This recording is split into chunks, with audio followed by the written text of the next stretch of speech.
伫咧台语内面有真侪俗谚语，拢是生活经验的历史，也是充满智慧的民间语言。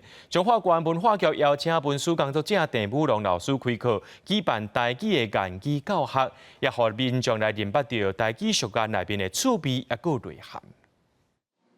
目睭看悬文化局为目头，所以这种常常咱讲听到对吧？但是伊的意思啥物，真正拢唔知。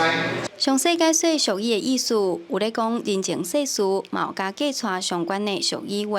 中华县政府邀请文书工作者郑武龙老师开课，教民众认捌台湾俗语的趣味甲内涵。定咧讲文化，伊是包罗万象，也是包罗万象，伊包含着食、大、清、英、甲语言，这样日会甲大家来报道开讲，互相来探讨着这四句联，啊，甲咱这俗语。 郑武龙老师表示，为俗语会当看出一个时代民族的发展甲生活，会使讲是民间的文学。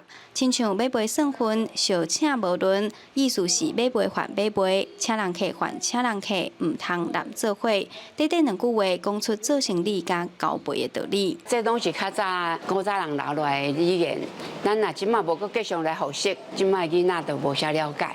其实我伫厝内底有咧讲台语，但是我的英语较无通，所以我上这个机会要来听看卖啊。中华县文化局表示，过去因举办过侪亲子的台语相关活动，这边特别安排台湾话的俗语教学，希望甲台语文化推广互无共年岁的民众，互大众认捌台语的水气甲内涵。嘛，毋望即寡真有人生道理的俗语话，会当继续伫生活中定定提出来讲。